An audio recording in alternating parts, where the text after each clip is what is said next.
শেখ হাসিনা সরকারের সঙ্গে ভালো সম্পর্ক না থাকার কারণে, সম্পর্ক নষ্ট হয়ে যাওয়ার কারণে, সরকারের ভেতরে কলহ তৈরি হওয়ার কারণে একটা সময় স্বরাষ্ট্র প্রতিমন্ত্রী হিসেবে দায়িত্ব পালন করা তাজউদ্দিন পুত্র সোহেল তাজ তিনি সরকার থেকে পদত্যাগ করেছিলেন এবং পরবর্তীতে আওয়ামী লীগও আর করেননি, দেশের বাইরে চলে গিয়েছিলেন। তাকে নানাভাবে বোঝানোর চেষ্টা করা হয়েছিল, কিন্তু সেটা তিনি আর করেননি।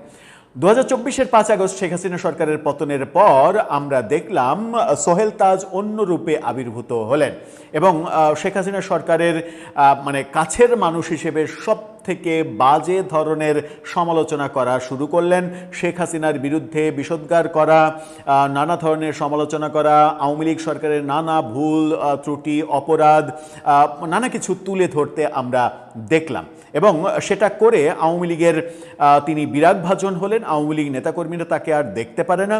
এই পরিস্থিতি এখনও চলমান এবং প্রায় মাঝে মাঝেই তিনি আওয়ামী লীগের বিরুদ্ধে কোনো না কোনো পয়েন্টে কথা বলেন, শেখ হাসিনার সমালোচনা করেন, আওয়ামী লীগ সরকারের সমালোচনা করেন এবং আওয়ামী লীগ সরকারের যত ভুল সেই ভুলের দায় তিনি নিতে চান না। আমরা প্রফেসর ইউনূস সরকারের সঙ্গে, প্রফেসর ইউনূসের সঙ্গে খুব ভালো সম্পর্ক তৈরি করতেও তাকে দেখেছি, কিন্তু সেই ইউনূস সরকারই তার গাজীপুরে তার বাবার নামে অর্থাৎ তাজউদ্দিন আহমেদের নামে একটি কলেজের নাম পরিবর্তনও করেছিল, সেই দৃশ্যও আমরা দেখেছি। সোহেল তাজ এবার আওয়ামী লীগের নতুন নাম দিলেন।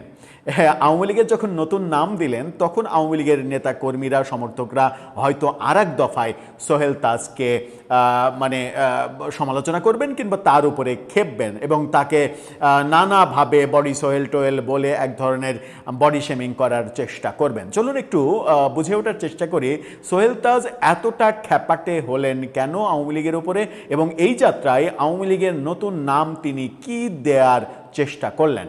থাকবেন পলিটিক্স টিভির নিয়মিত আয়োজনে।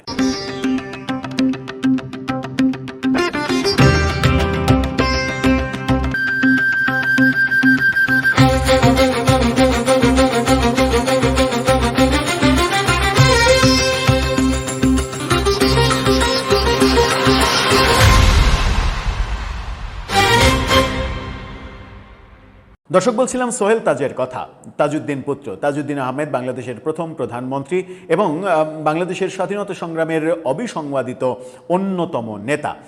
তাজউদ্দিন আহমেদের ভূমিকা মহান মুক্তিযুদ্ধে এতটাই বেশি, তাকে কোনোভাবেই ইতিহাস থেকে বিচ্ছিন্ন করার কোনো উপায় নেই। বঙ্গবন্ধুর অনুপস্থিতিতে তাজউদ্দিন আহমেদ যেভাবে দৌড়ঝাঁপ করেছেন, ভারত বাংলাদেশ দৌড়ঝাঁপ করে আন্তর্জাতিক সমর্থন তৈরি করা, ভারতকে যুদ্ধে ইনভলভ করা, অনেক ক্রেডিট তার রয়েছে। তাজউদ্দিন ফ্যামিলি, তারপরে জোহরা তাজউদ্দিন আওয়ামী লীগের দুঃসময়ে বঙ্গবন্ধুর হত্যাকাণ্ডের পরে আওয়ামী লীগের হাল ধরলেন এবং আওয়ামী লীগকে টিকিয়ে রেখেছিলেন মূলত জোহরা তাজউদ্দিন। এরপরে শেখ হাসিনা দেশে ফেরার পরে শেখ হাসিনা আওয়ামী লীগের দায়িত্ব নিলেন। সুতরাং তাজউদ্দিন পরিবারের আওয়ামী লীগের ব্যাপারে অবদান অনস্বীকার্য। সেখানে সোহেল তাজ একটু ব্যতিক্রম দেখা যাচ্ছে অন্তত গত 2 বছর ধরে। শেখ হাসিনা সরকার পতনের পরে আমরা দেখছি যে আওয়ামী লীগ সরকারের যতটা না সমালোচক তার বিরোধী পক্ষরা, তার চেয়ে বেশি সমালোচক হয়ে উঠেছেন সোহেল তাজ। এবার তিনি আওয়ামী লীগের নতুন নাম দিচ্ছেন। কি নাম? যুগান্তরের এই শিরোনামটা দেখে নিন। সেখানে বলা হচ্ছে আওয়ামী লীগের নতুন নাম দিলেন সোহেল তাজ। সেখানে বলা হচ্ছে আজকের আওয়ামী লীগ হলো দুর্নীতিগ্রস্ত মাফিয়া লীগ বলে মন্তব্য করেছেন তৎকালীন সাবেক স্বরাষ্ট্র প্রতিমন্ত্রী সোহেল তাজ।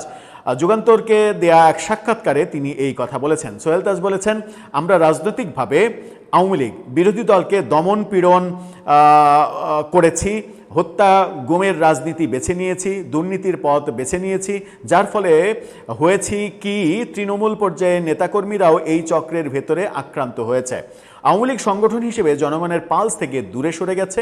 উল্লেখ করে তিনি আরও বলেন, কারণ তারা নিজেদের আখের গোছাতে ব্যস্ত ছিল।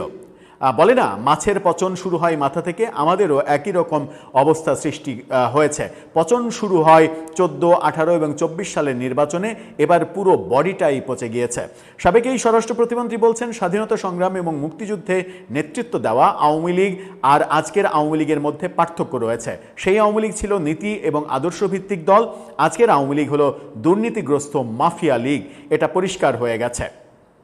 এই যে তিনি বক্তব্য দিচ্ছেন, মানে মুক্তিযুদ্ধের প্রেক্ষাপটের আওয়ামী লীগ, সেই আওয়ামী লীগ নিয়ে তিনি গর্ব করছেন, কিন্তু আমরা তো দেখছি যে মানে মুক্তিযুদ্ধের প্রেক্ষাপটের পরে, স্বাধীনতা অর্জনের পরের যে আওয়ামী লীগ, সেই আওয়ামী লীগকেও তুলোধনা করছে আওয়ামী লীগের বিরোধী পক্ষ।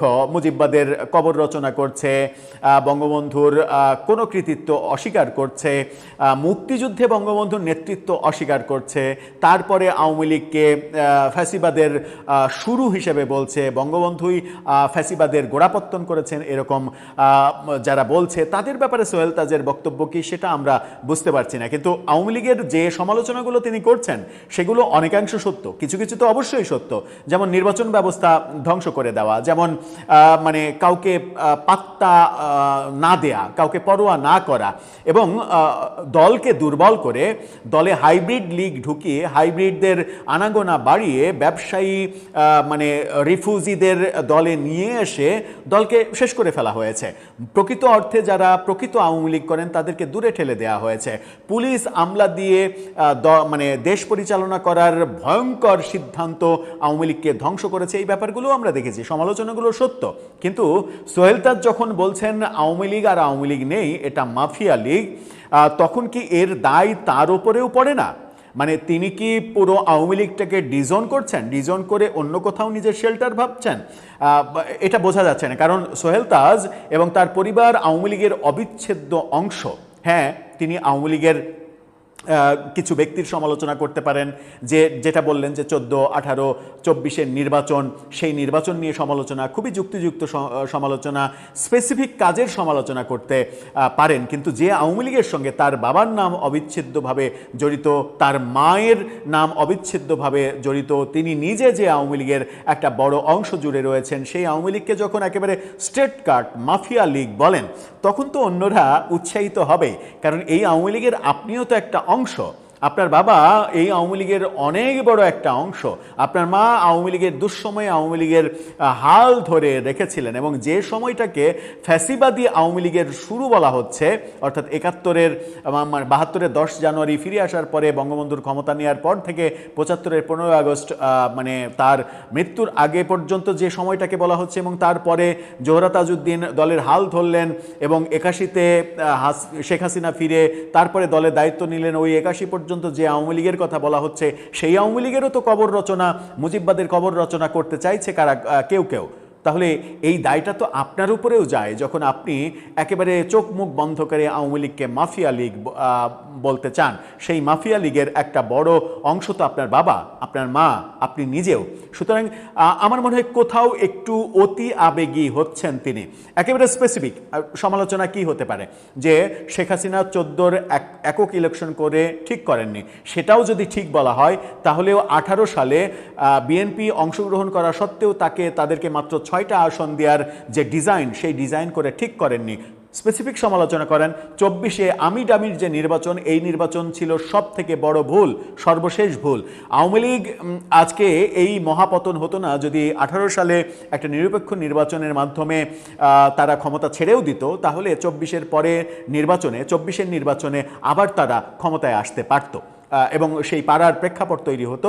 এরকম যে বাজে অবস্থা তৈরি হয়েছে এখন, সেই বাজে অবস্থা তৈরি হতো না। এরকম স্পেসিফিক যদি আপনি সমালোচনা করেন তাহলে ঠিক আছে, কিন্তু যখন আপনি গোটা আওয়ামী লীগকে গালি দেবেন, তখন কিন্তু আওয়ামী লীগের কোটি কোটি তৃণমূলের মানুষ আছে যাদের এই শেখ হাসিনার সরকার কিংবা আপনি যে সরকারে ছিলেন সেই সরকারগুলোর কোনো অপকর্মের দায় নেই, তারা নিরীহ আওয়ামী লীগার। আর এই নিরীহ আওয়ামী লীগারদের আপনি যখন মাফিয়া লীগ বানিয়ে দিচ্ছেন, তখন কি এই তৃণমূলের সাধারণ খেটে খাওয়া মানুষ, যারা কোনো স্বার্থের আগে পিছে নেই, যারা শুধুমাত্র মুক্তিযুদ্ধের চেতনার কারণে কিংবা বঙ্গবন্ধুকে ভালোবাসার কারণে আওয়ামী লীগকে সমর্থন করে কিংবা নৌকায় গিয়ে ভোট দেয়, যারা ওইভাবে দলও করে না, তাদেরকে কি গালি দেওয়া হচ্ছে না? একটু বিনয়ের সঙ্গে প্রশ্ন করতে চাই আপনাকে, যে এই ঢালাওভাবে যখন বলছেন, স্পেসিফিক সমালোচনা না করে ঢালাওভাবে যখন মাফিয়া লীগ বলছেন, তখন ওই গ্রামের যে বৃদ্ধ মানুষটা যে বঙ্গবন্ধুকে ভালোবেসে নৌকায় ভোট দেয়, লাঠিতে ভর দিয়ে ভোট কেন্দ্রে গিয়ে, তাকে কি গালি দেওয়া হচ্ছে না? আর এই গালিটা আপনার বাবাকেও কি দেয়া হচ্ছে না? মানে তাজউদ্দিন আহমেদকে যদি কেউ গালি দেয় তাহলে তো মানে ব্যক্তিগতভাবে আমি সবার আগে প্রতিবাদ করব এবং প্রতিবাদটা বাংলার প্রায় সব মানুষ করবে, এটাই তো স্বাভাবিক। কিন্তু এই গালিটা মানে ব্যাপারটা এরকম যে কেউ যদি নিজের অজান্তে উপর দিকে থুতু দেয়, সেই থুতুকে কিন্তু নিজের মুখেই এসে পড়ে। সেই সচেতন অবস্থাটা যদি আমরা হারিয়ে ফেলি তাহলে তাকে কি বলা যায়? দর্শক, আপনার কাছে কি মনে হয়? হয়তো এই ভিডিওর কমেন্টে গিয়ে আপনারা সোহেল তাজ সম্পর্কে অনেক বাজে মন্তব্য করবেন। আপনাদের কাছে রিকোয়েস্ট, সেরকম বাজে মন্তব্য না করে গঠনমূলক যে আলোচনা, যেটা বললাম যে স্পেসিফিক সমালোচনা, কিংবা সোহেল তাজ কোন ভাষায় কথা বললে আর একটু সুন্দর হতো, এভাবে যদি আমরা সমালোচনা করি, সমালোচনাটা যদি গঠনমূলক হয়, তাহলে বোধহয় সবার জন্যই ভালো হয়। আপনার মন্তব্য জানিয়ে লিখতে পারেন আমাদের কমেন্ট বক্সে।